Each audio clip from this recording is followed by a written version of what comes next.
Good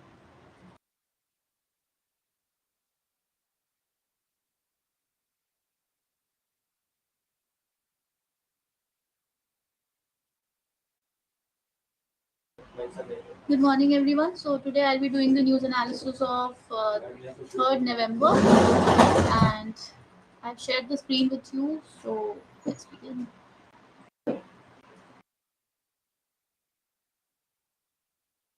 So firstly,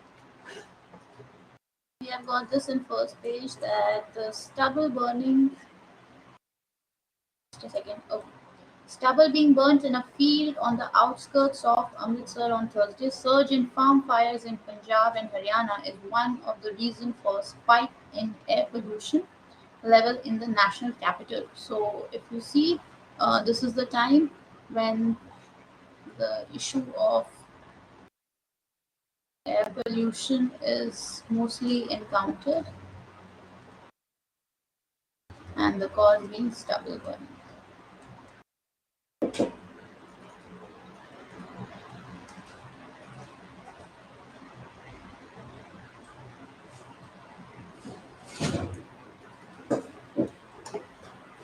Fine. Okay, so coming on to the next one.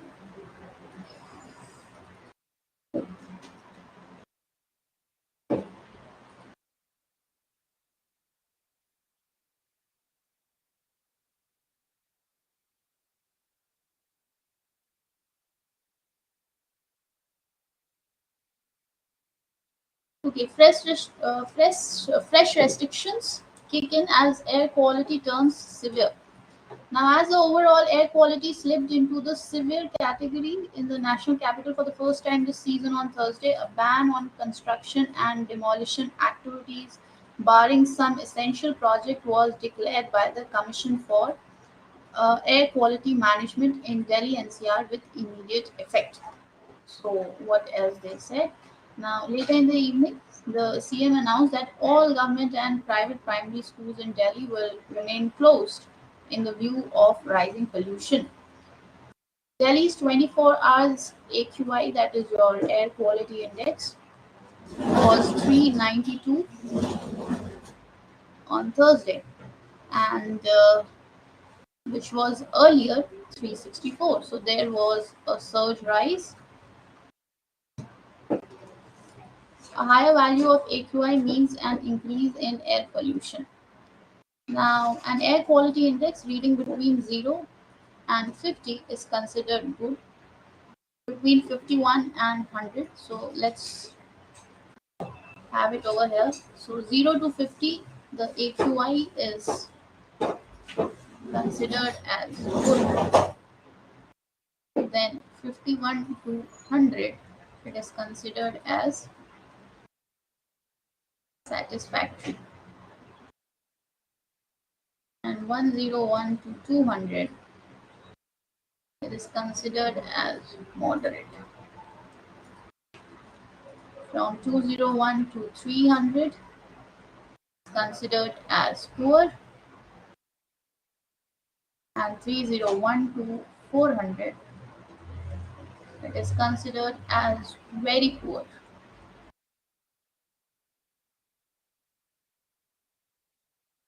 Further moving ahead, it said that 401 to 500 is considered to be severe.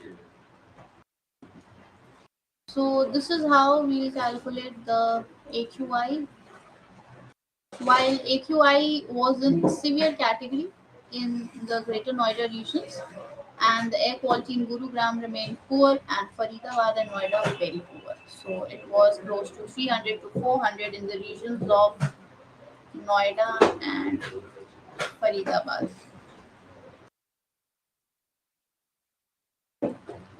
Now, in a post where the CM has highlighted that in the light of the rising pollution levels, all government and private primary schools in Delhi will remain closed for the next 2 days.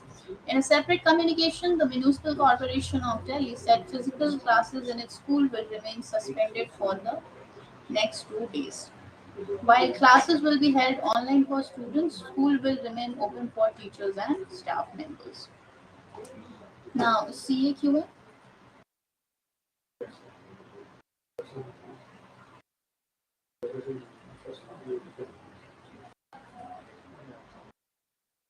Okay. So, what are the CAQM measures? That is the Commission for Air Quality Management.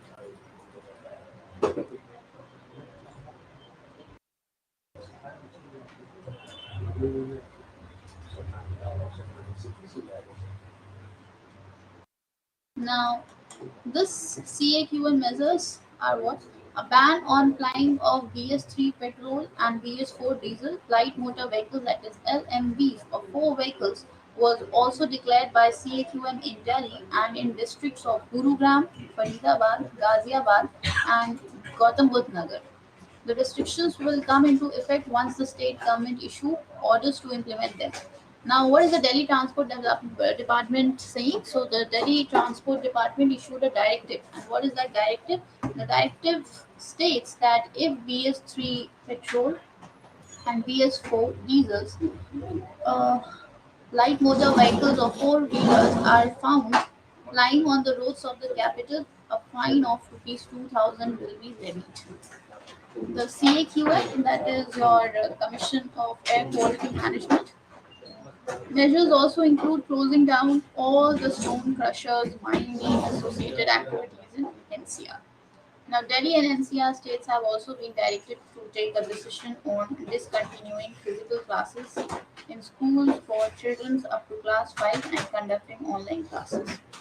Now, these restrictions are a part of a list of actions under Stage 3 of GRAP, that is your Graded Response Action Plan. Now, what is your GRAP? Just a second.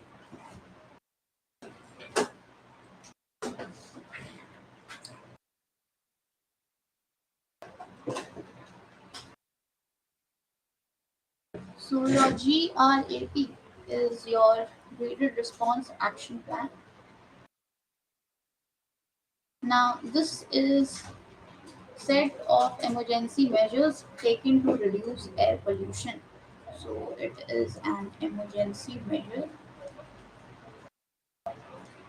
to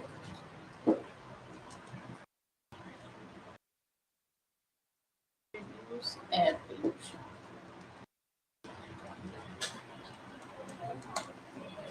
Now, all actions are envisaged under Stage 3 of the Great Response Action Plan, which must be implemented in the right earnest by all the agencies concerned in NCR with immediate effect.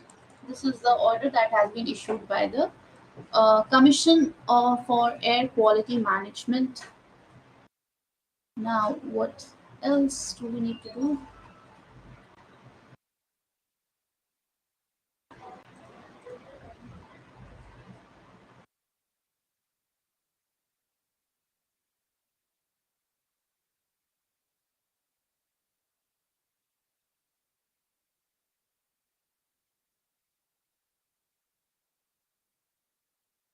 Okay, so here comes your Medigadda Bridge or barrage. Now, where is this your Medigadda barrage? Now, Medigadda barrage of the Kaleshwaram lift irrigation project on Thursday. What happened into this barrage? Now, there were few cracks that developed on the barrage pillars, and this led to controversy over the design and the quality of the project that the government has been proudly claiming as a mega project. That means this project was claimed to be a mega project.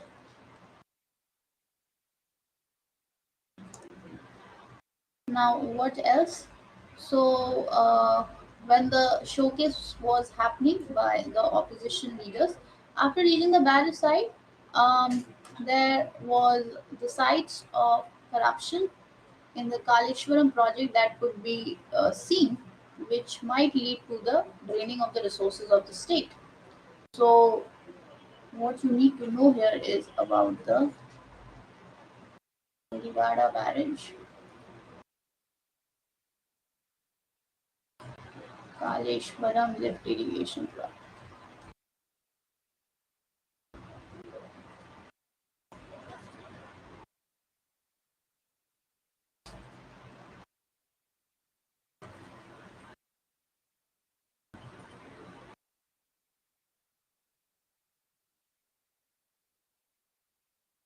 Okay, so moving on to the next analysis.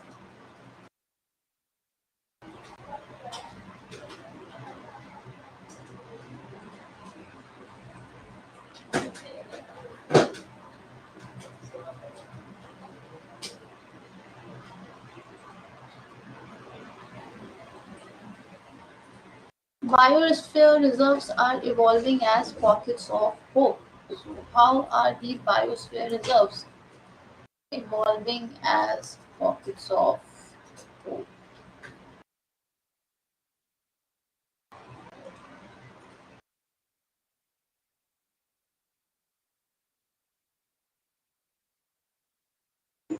Away from the cacophony of urban life, most of us look for respite in sites with natural beauty, lush, greeny, and peaceful surroundings. As the tourist season approaches, it is no surprise that while we search for unpolluted spots to explore, unconsciously our consumption of single-use plastic, in particular plastic water bottles, will also significantly increase. Now, what else? With 80% of all tourism taking place in coastal areas, would you call it a relaxing vacation if you found discarded plastic bottles while taking a stroll on the beach? In the island of Principe Biosphere Reserve, Sao Tome and Principe in Africa, school children have been equipped with stainless steel bottles for drinking water. So the daily production and consumption of single-use plastic bottles can be completely avoided. Now, acting as pockets of hope in the face of climate crisis, the UNESCO Biosphere Reserve are hidden oases. And why they are saying that the UNESCO's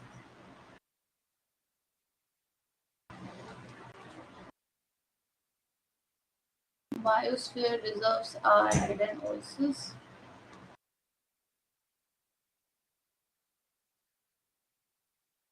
Because they are acting as what? Firstly, they are playing a key role in protecting biodiversity.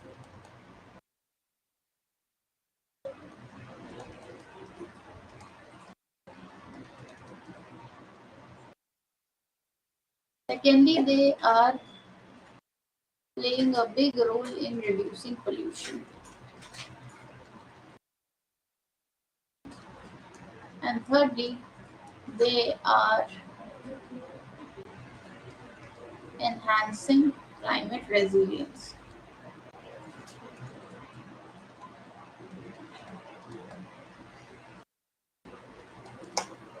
So these are the roles that biosphere reserves are playing, and hence the importance of biosphere reserve could not be ignored.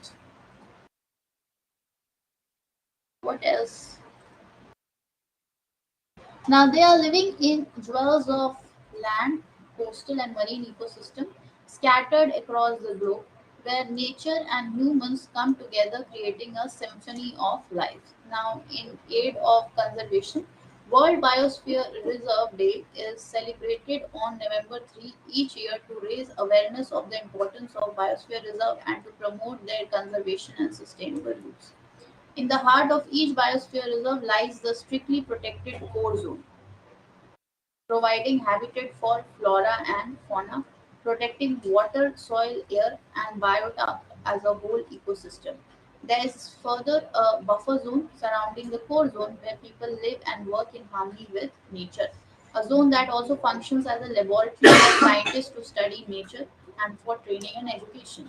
The outermost edge is the transition zone where communities practice socio-culturally and ecologically sustainable human activities. That means they are saying, um, just hold on for a second. Let me get the slide for you.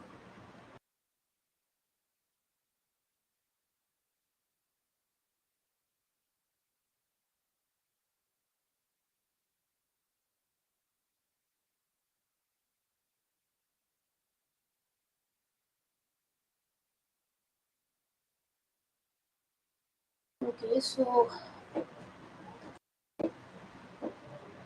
see, they are talking about a zone. Now, this is just a minute. Let me get a space for you.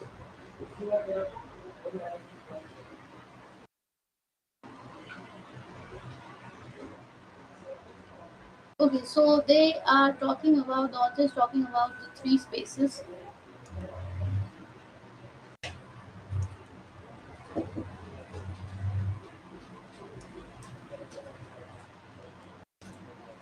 One is your buffer zone, other one is your sorry, this one is your core zone, this one is your core zone. Just hold on for a minute.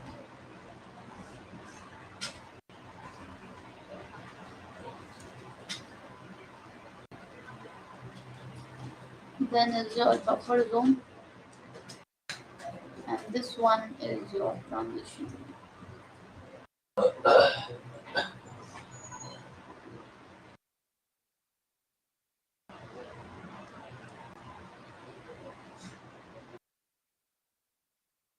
So they are talking about the three zones of the biosphere reserve. One is your core zone, other is your buffer zone, and the next one is your transition zone. So when the core zone is there, now this core zone is playing what role? So this is a strictly protected zone.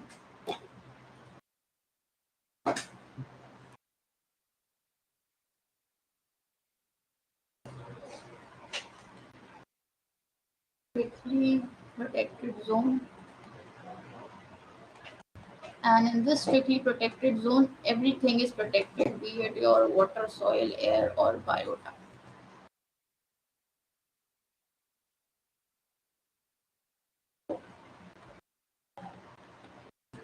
Then comes your buffer zone. So buffer zone is considered as a zone where everything is being done, but in harmony. That means the biosphere is not being affected in a manner where there's exploitation happening. So it can be also referred as a laboratory for scientists.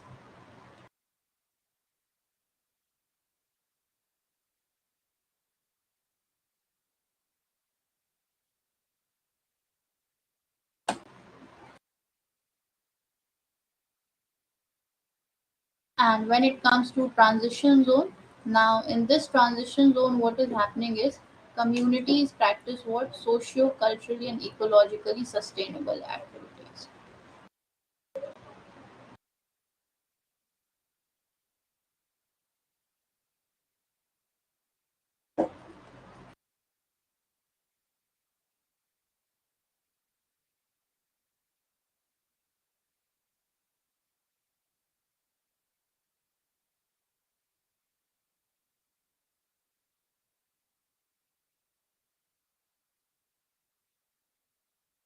So your three zones are here.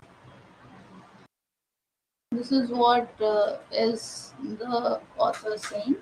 Now designated by the UNESCO to promote the conservation of biodiversity, sustainable development, research biosphere reserve are also supported by other United Nations agencies. For example, the United Nations Development Programme, United Nations Environment Programme,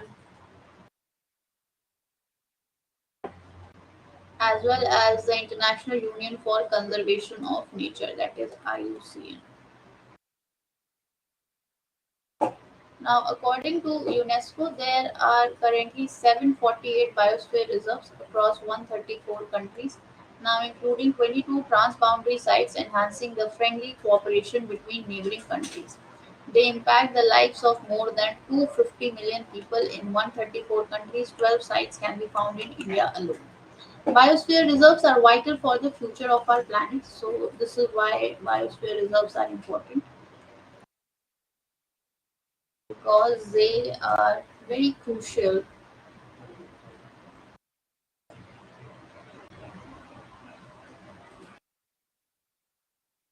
for future of our planet. They are living testament to resilience of nature that even amidst human activity finds a way to flourish. Now they are home to wide variety of ecosystems. What are those? One is your tropical rainforest. to alpine deserts and thereby providing home to countless unique and endangered plants and animal species. In addition to playing a vital role in the protection of biodiversity and ensuring the sustainable use of natural resources, they also provide opportunities for sustainable economic development. In recent years, biosphere reserves have become crucial in our fight against climate change, as these areas are home to many of the world's carbon sinks, helping to absorb carbon dioxide from the atmosphere. Carbon sinks like forest and the ocean provide solutions in implementing what adaptation strategies to fight climate change. Now, what is happening at the local level? So, there have been significant advancement in the conservation of biosphere reserves on the local level. For example, they are considering the example of Sundarban. Just a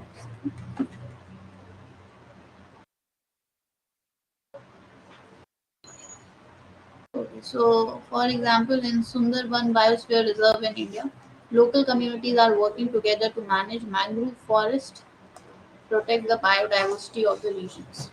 In the Gulf of Mannar Biosphere Reserve in India, local communities, including women, are contributing for conservation efforts by forming SHGs,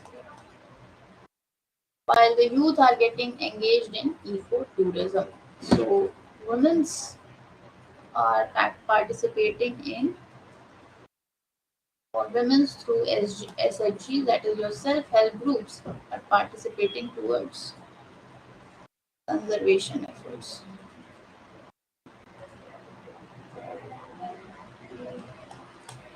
And when it comes to youth, youth are getting engaged towards ecotourism.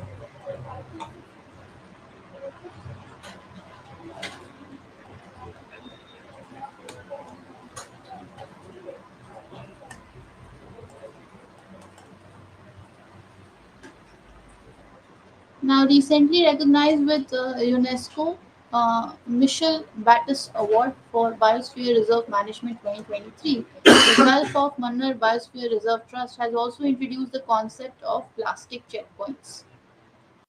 Now, community members check all vehicle and tourists for plastic waste, which is collected, recycled, and used for construction of roads. That means they are talking about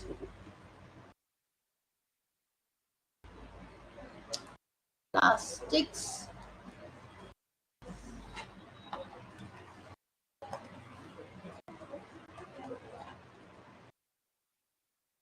plastics being used for what?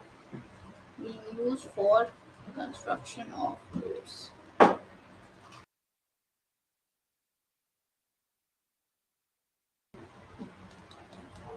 In times of global challenges such as climate change, biodiversity loss, sustainable development, role of biosphere reserves becomes even more important. Now, despite these sites being the most vital ecosystems protecting nature, these oases are not without threats such as deforestation, invasive species, and the land use changes, such as mining. Now, with increasing urbanization and constant growth of the world, population exploitation by human ever is increasing. Now, what has the Asian meet in Chennai was all about? So, on the secondary anniversary of the World Biosphere Reserve Day, it is important to reflect on the progress that has been made in conserving and sustainably using these vital ecosystems. In this context, UNESCO, in partnership with the Ministry of Environment, Forest and Climate Change and the National Center for Sustainable Coastal Management, concluded that the 10 South and Central Asian Biosphere Reserve Network, that is your SCAM,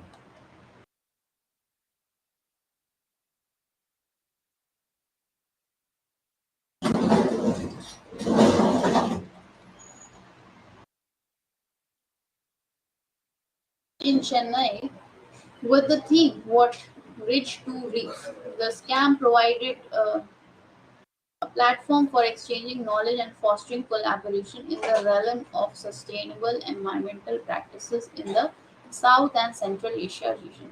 The UNESCO Man and Biosphere, that is MAP, program enhances the human environment relationship through combining natural and social sciences to improve livelihood, safeguard ecosystem, promote sustainable economic development. So they are talking about what the map is talking, or what is map being referred to. So map is basically focusing on enhancing the human environment relationship, and this shall happen how? By combining all the natural sciences,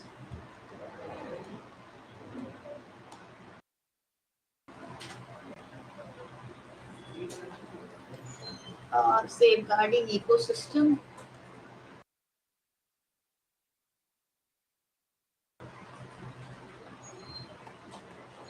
and promoting sustainable economic development.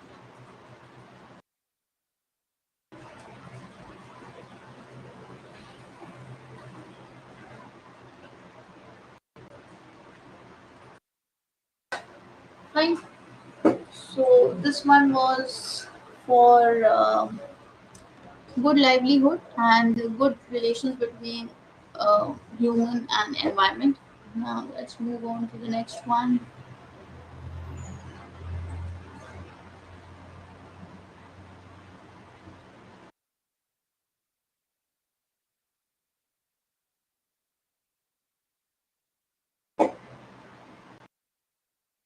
Is the United Nations toothless in the ending wars? Now, ever since Hamas attacked Israel on October 7th, the Israeli Defense Forces have been relentlessly bombing civilian locations across the Gaza Strip. Meanwhile, the Russia Ukraine conflict is still ongoing. That means we are having the Israel Hamas issue.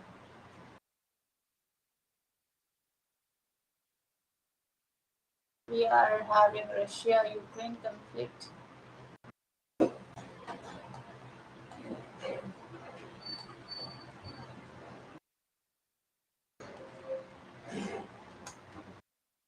Now, these two conflicts have in recent time led to more question about the inability of the United Nations in bringing about peace. Has the UN become toothless in ending wars? Now, why is UN ineffective in bringing in a ceasefire in Israel-Hamas conflict? So, the UN has brought into existence. UN was brought into existence after World War II by those who played an important role in the aftermath of the war. Now they became permanent members of UNSC. A global order must reflect two criteria. One, convergence of views among the major powers of the day, and two, must also seek to provide global public good. In support, it must have saleability of the rest of the world. Over the years, the UN gained universal membership. Nearly all the countries in the world became party to it. Now, these criteria were seen also in the coming into being of the World Trade Organization. However, the equations of the powers are not permanent, they change. Eventually, that is how legitimacy get eroded. That means if the power is changing,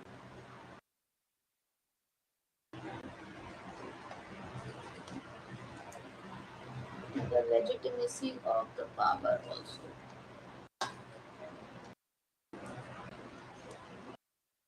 changes.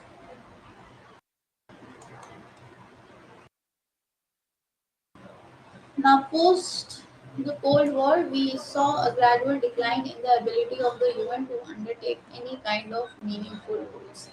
The Israel crisis is just one of them. Over the last 2 3 decades, UN has been like a bystander. With the major powers developing severe differences, they have made it impossible for the UN, with its frozen membership of decision making bodies such as UNSC.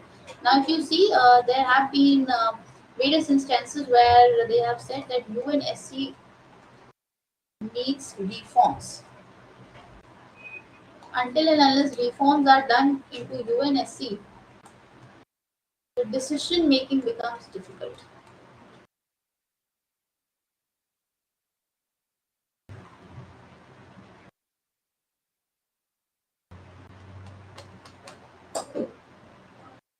Now, the end of the Cold War saw the demise of Soviet Union and the chaos, and that continued through the 1990s. China was rising, but it was still hiding its fire. So that was when the Americans and their allies were able to proceed within the United Nations and outside the UN as they wanted. The UNSC, in its present shape, as long as the vetoes are there, does not provide any hope for addressing any international issues where the national interests of permanent five are in conflict. See, this is what I said, that for long it has been said that UNSC needs reform because that is affecting the decision making power. Reason being that the P5 members, they are not going to, or as long as they are having this veto power, what is going to happen is that they are not going to speak in any of the matters of international importance if their national interest is considered.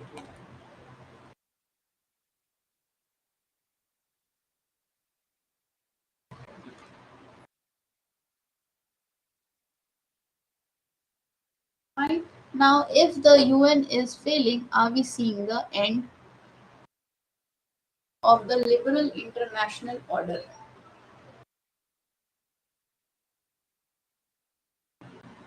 That was started with the League of Nations. So, if you have a little bit of idea about the world history,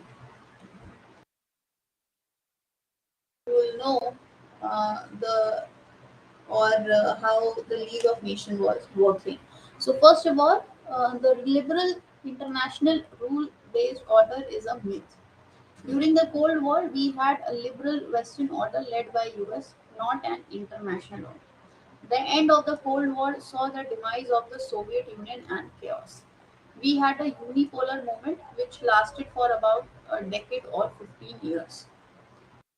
That disappeared by 2008. Now, this is because certain things that happened. Firstly, we saw the US entering the Afghanistan with full support of the international community. Then we saw US misadventures in Iraq, and then the global financial crisis in the Western economies. So, first was US entering Afghanistan, then US and Iraq,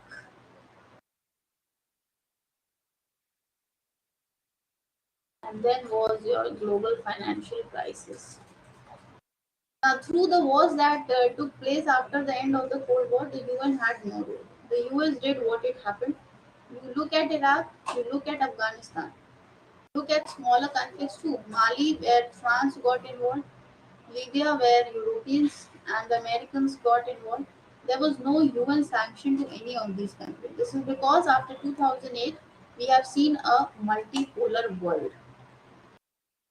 However, the new order that should serve a multipolar world hasn't yet came into existence. So multipolarity without multilateralism only leads to an exercise of force and chaos. Now, if the UN is not providing a solution, where do we look for one? So there were 128 countries that voted for UN resolution calling for a humanitarian pause. So these 128 countries have been voting for UN resolution. And what is the resolution that has been demanded? The resolution is calling for a humanitarian pause in the Gaza Strip. But the problem is that the major powers are not willing to see eye to eye on the most important issue of the ceasefire. Now, the Israeli Prime Minister's political future is toast. I think the sentiments within the Israel and among the Jewish people outside Israel, except for few who believe in peace, is that Hamas must pay a price for terrible atrocities that inflicted on Israel. Now, these people do not have any sympathy for the innocent people of Gaza who are suffering from such a terrible punishment. Israel had reached an understanding with certain Arab states on the assumption that Palestinian issues will be confined to the backwaters, but Hamas attack brought the issue to the front and center. Now, the government is under tremendous pressure. What happened on October 7 goes far beyond the national security of Israel. It goes to the very soul of Israel. The Israelis are determined that Hamas must be eliminated. That means the Israeli forces or the Israeli people are talking about what? That the Hamas need to be eliminated from the regions of the Gaza Strip. If you see in the wake of removing Hamas, what is happening is that the civilians, or you can say the Palestinians, are the one who are under threat. And they said, yeah, Israelis are determined that Hamas must be eliminated and that Gaza be sanitized. And for that, they are willing to pay a price. Now, India is having a very strong ties with both sides, just like in the Russia-Ukraine conflict. Yet, why there is such diplomatic willingness on to display to control the violence in this conflict, especially by the Israel? Now, India's interest in the West Asian region have grown. We have strong ties with the Gulf Arab states and with Israel. We have a very large diaspora.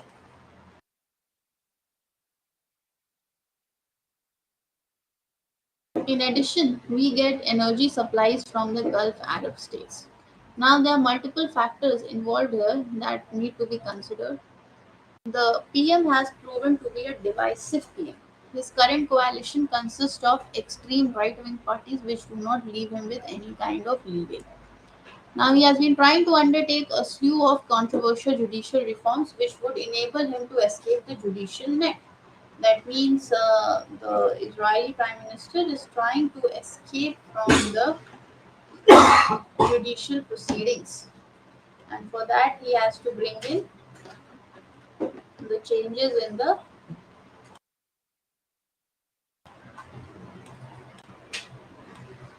judiciary. That is why, for the last 6 7 months, every weekend we have seen sustained protest in Israel. This is a domestic political backdrop. It may sound cynical, but the continuation of the conflict serves a limited political end. Now, there is support from the Arab Islamic world for the Palestinian cause. But the fact is that within the Gulf Arab states, there is little sympathy. So even in Egypt and Jordan, there is little sympathy. In Russia-Ukraine conflict, the Ukrainian left the country, and the other European countries, such as Poland, accepted them as refugees.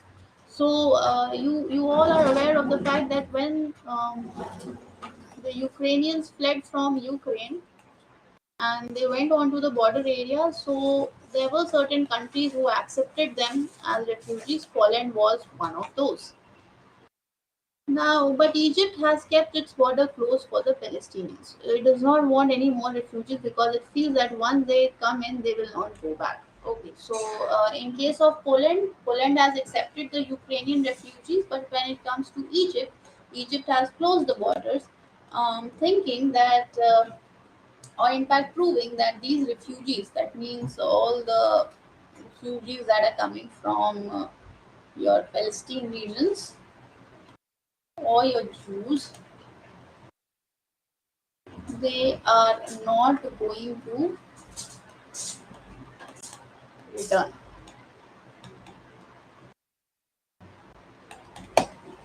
So third, the US is also caught up with an election, so I'm afraid you don't have an end game because the solution that the West had visualized through the Abraham Accords has exploded.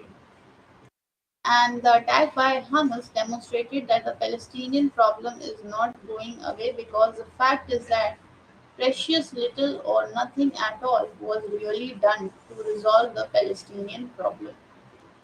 Despite the various commitments, the United Nations Security Council's resolution, etc. Now, is India, which is current chair of G20, in a position to play a mediatory role? That means India acting as a mediator between Israel and Palestine, or Israel or the Hamas issues. Traditionally, if you look at the 1950s, India was aligned with progressive states.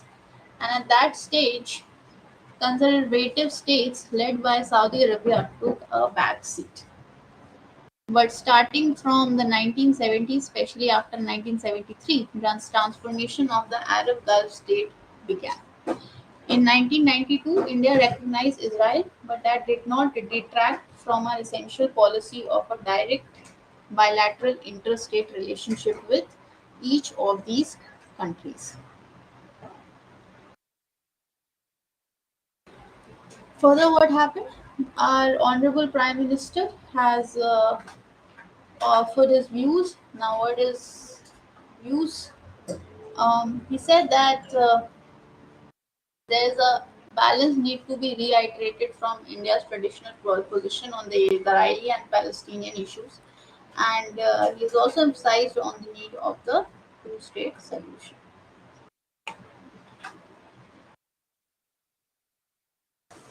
Thereafter, we have sent aid to Palestinians as Prime Minister has talked to various Arab leaders. But I don't think we are really in a position to play a mediatory role, even though India is the head of G20. Now, because this is a game that is now being played at a much more superior level, and while we are a continent country, we have interests and we serve these interests. And while our diplomacy is active, I always believe that one should be aware of the limitation of our position and the limitation of what we can do diplomatically. Okay.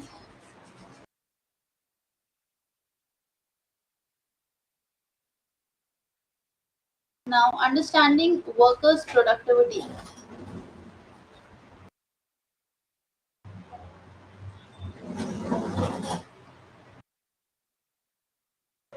Now, the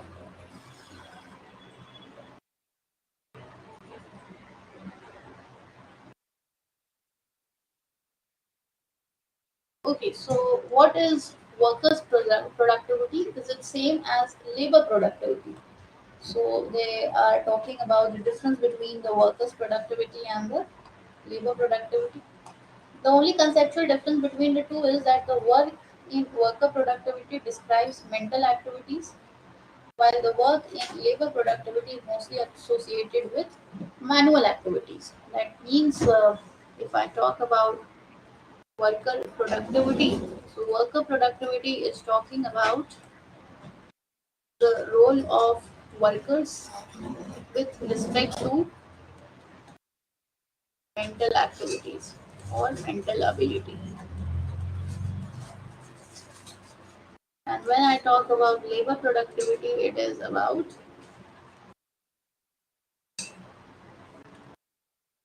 manual activities.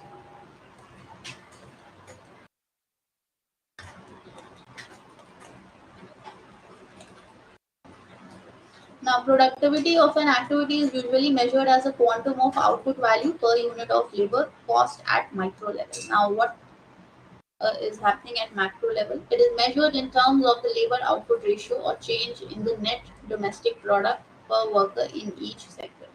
However, in certain types of services, especially ones involving intellectual labor, measuring the value of the output independently is very difficult. So, the income of workers is usually taken as proxies to suggest productivity. Therefore, the statement by the enforcers CEO, which conveys that by increasing the total number of working hours, productivity or the value of the quantum of work done per unit labor can increase. The only way this can happen is if the additional quantum of work done and the output value produced has no commensurate pay. While this may seem normal for someone who wishes to maximize profits, it can otherwise be seen as a repulsively crude appetite for increasing profits at expense of the workers. Now, productivity in a more sophisticated usage is an attribute not of time but of skills. So, human capital. Now, what is human capital? So, human capital includes your education, training, nutrition, health, etc. This enhances the ability of the labor to become more productive or churn out greater quantum of value within the same number of working hours. Now, based on this understanding, the reduction in the number of working hours does not hamper the value of output produced, but in turn enhances the leisure and quality of life of workers in real terms, while the value added to the economy could still be increasing, nominal wages remaining the same. Is there a direct link between workers' productivity and economic growth?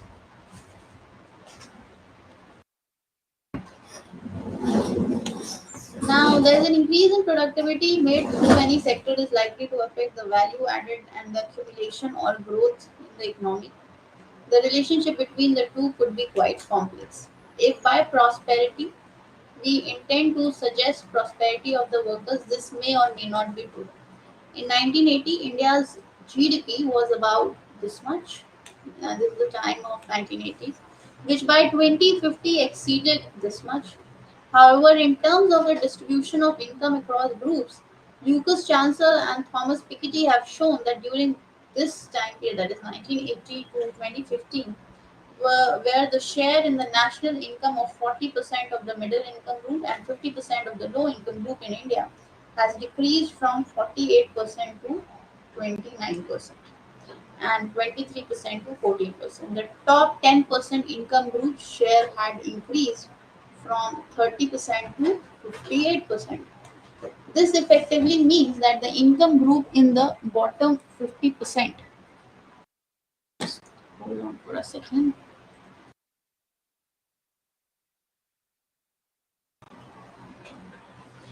This effectively means that the income groups in the bottom 50% in India experienced an increase in their income from 1980 to 2050 by 90%, whereas the income group in the top 10% experienced an increase in income by 435%. Now, the top 0.01% has an increase of this much percent from 1980 to 2050, and the top this much have had an increase of this much.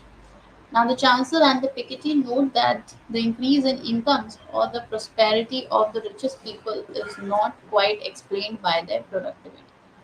On the contrary, this prosperity is either linked to hereditary transfers of wealth upon which the rich are earning yields, or to the supermanagerial class who seems to be deciding their own exorbitant pay packages, quite arbitrarily not related in any way to their productivity. Now, while Mr. Murthy might have worked quite hard, the class he belongs to in general seems to be holding a value which in no way is either linked to productivity or value contribution based on skill and effort. This delinking of productivity and reward is in fact one of the worries about the legitimacy of the capitalist class order in contemporary times, which Piketty expresses. Now, what else is happening? Does India have one of the lowest work productivity in the world? As incomes are seen as a proxy for productivity, there is a fallacious inference about productivity of workers in India being low. The question as to why over the years beginning with the 1980s, the share of the wages and salaries have declined while the share of the profits have increased. Perhaps is linked to the informalization of employment labor laws and development and regulation regimes becoming unfavorable to workers. Now, a US based multinational workforce management firm has in fact observed that Indians are among the most hardworking employees in the world. Now, on the other hand, Picori.com, an international e-commerce platform, has observed that India ranks on the lowest in terms of average wages per month globally. So, if you see what is happening here is the sites that is Picori.com. This is your e-commerce platform.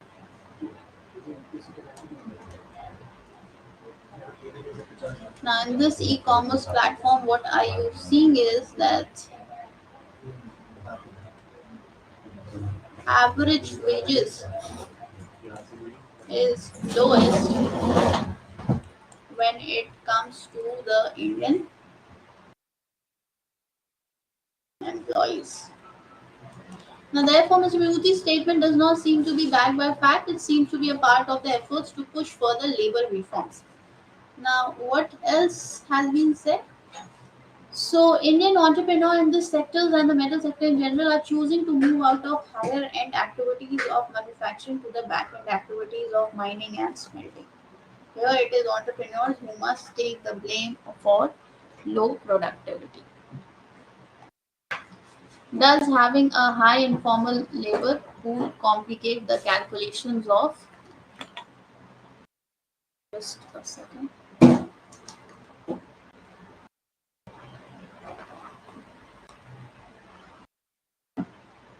Okay,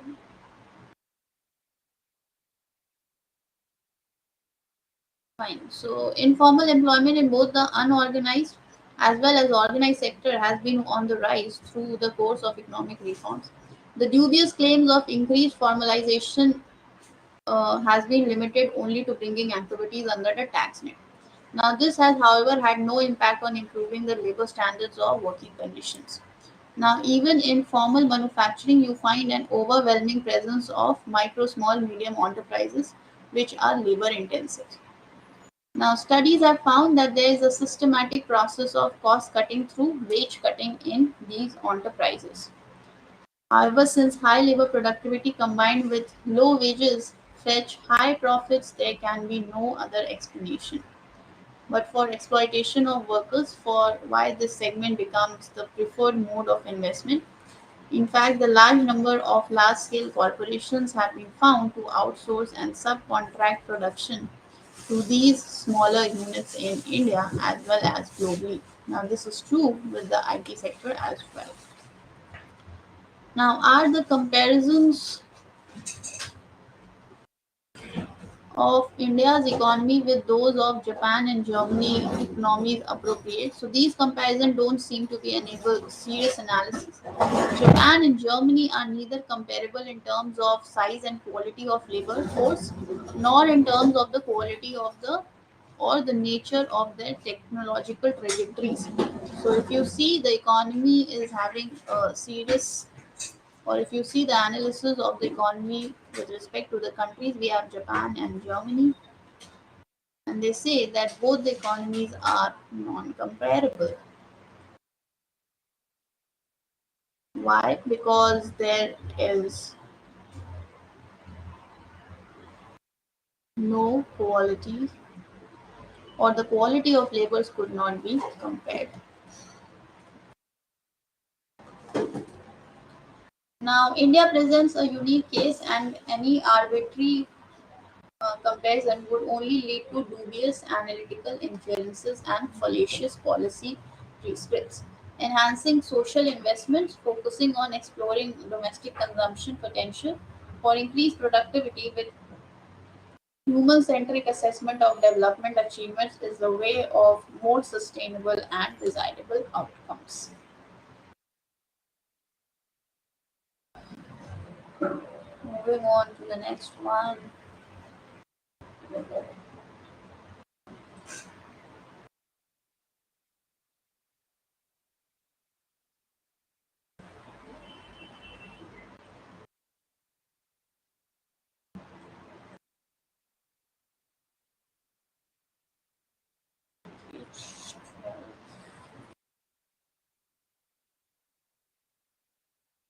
Okay. So we have Anthony Blinken and Lloyd Austin to visit New Delhi next week for the 2+2 dialogue.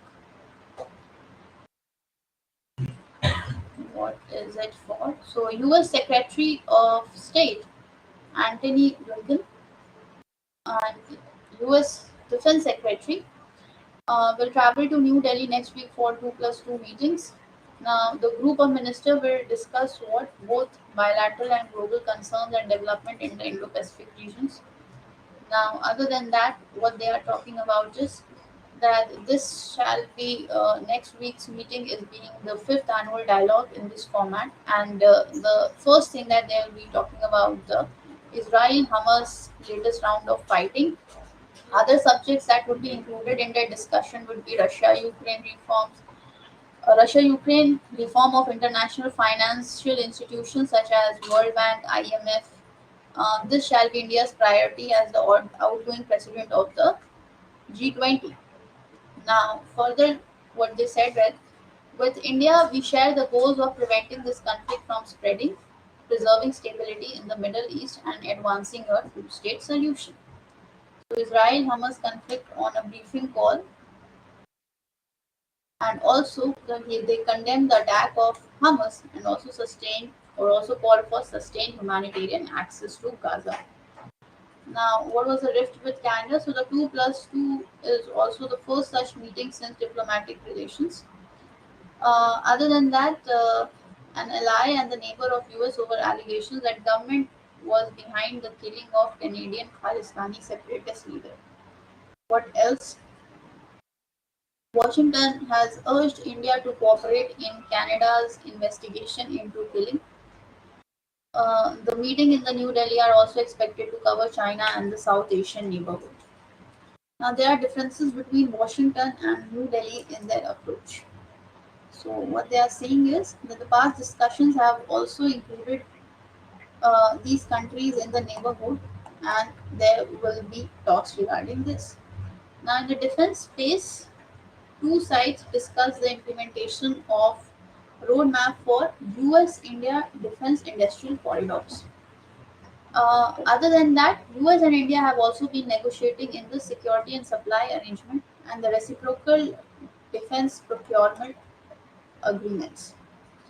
Now, they have also talked about India moving forward with the purchase of 31 MQ-9B unmanned aerial vehicles, that means UAVs, within the country, hoping to finalize the deals by 2024. Co-production of defense equipment between the countries have seen a key part. Other than that, the four ministers will also discuss our efforts to advance democracy and human rights. And they have talked about expanding cooperation in clean energy, counter-terrorism, artificial intelligence, space, and semiconductor manufacture. Now, the government has recorded on democratic norms and rights. What else? They have bristled at the raising of the topic, blaming vote bank politics from the left flank of the Democratic Party. Now, what else? Um, the American counterparts have been framed partly around the initiatives announced by the Prime Minister to Washington DC in June, and the 2+2 is likely to see a continuation of this. So, if you see, the focus will be on the Indo Pacific regions as well. There will be certain global challenges that need to be met in the regions. So, Mr. Blinken will be in the Tokyo prior to this New Delhi's visit for G7 groups. So, this much was for today. I have covered the 2+2 dialogue, and this shall be discussing about the both bilateral and the global concerns. I shall see you tomorrow. Thank you so much.